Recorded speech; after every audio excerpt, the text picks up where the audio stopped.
Hey, I'm Ryan, and today we're going to talk a little bit about the DJI Mavic Mini 3 Pro and some of the features that I didn't know about and I want to show you about. This won't take long. All right, so now I have my drone in the air. I want to go over some features that I was unaware of until recently. They're called the QuickShots. So if we go to our home screen on our controller, we'll hit the little film strip and you'll see you have options for photo, video, master shots, quick shots, hyperlapse, and pano. Today we want to talk about quick shots. Today let's start with Dronie. I'm going to select our subject. In this case, that's me. You can see the green box. And then I'm going to hit start. Get a little countdown here. And then the drone is going to keep me centered in the frame and is going to slowly fly away while getting a little bit faster. And you can see there now it is complete. This is one of the very cool features that DJI has on its controllers, where it will pick a flight path for you and then execute that flight path while recording and save it to your videos. The next quick shot we want to go over is the rocket. So the rocket here, we'll select our subject, which in this case is me. And then we have an option here, altitude 80 feet. So this is going to go straight up in the air to 80 feet while keeping me centered in the frame using the gimbal. So this would be great, you know, selecting an object and you want to fly straight up, whether you want to speed this clip up in post, slow it down.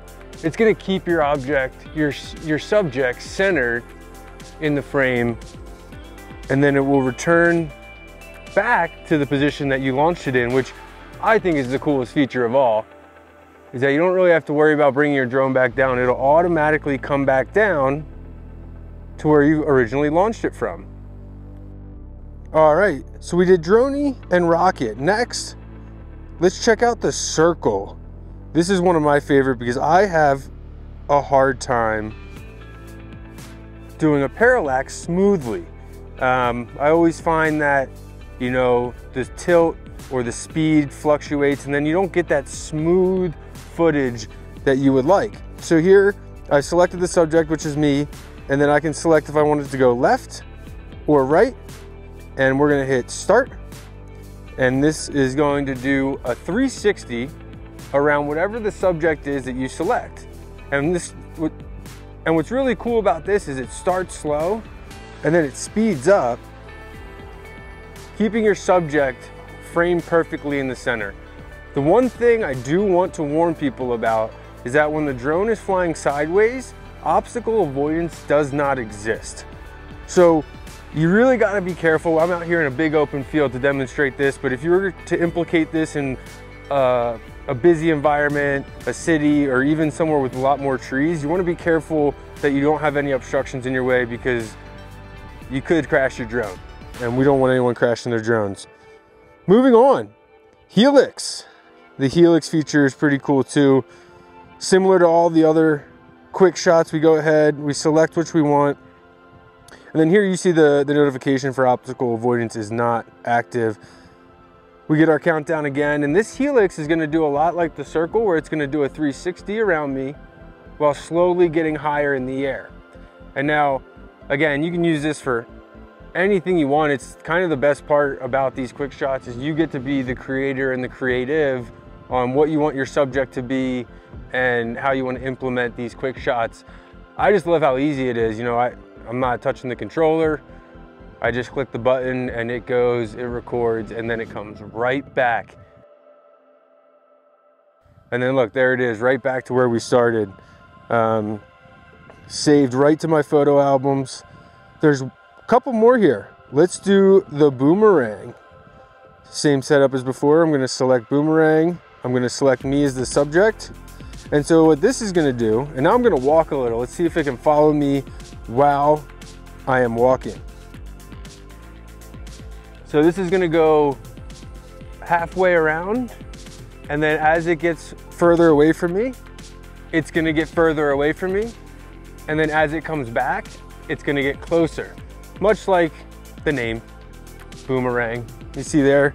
And now I'm walking, I'm actually walking down this path right now, and it is staying locked on me, no problem at all. But again, I do have to say it again, the obstacle avoidance is not gonna work during these quick shots. At least I wouldn't rely on it to work during these quick shots. So be careful.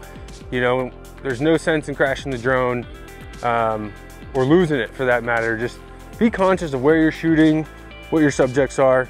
And you see there, it went around, flew further away, and then came back to the same spot that it took off from.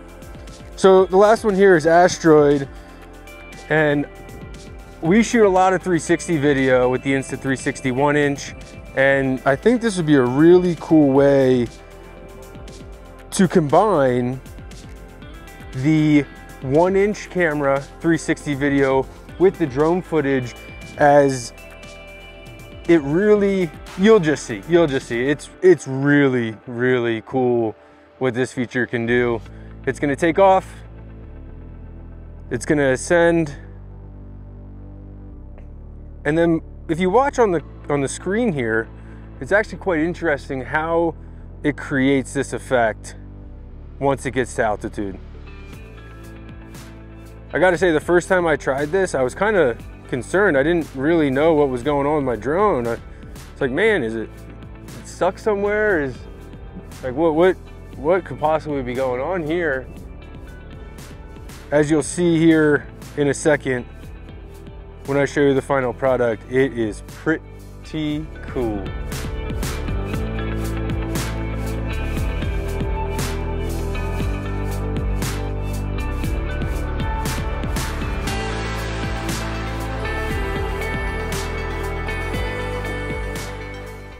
Let us know in the comments what you want to see next. I hope this really helps elevate your ability to fly the drone and become a better video creator, video capturer, and all around better drone pilot.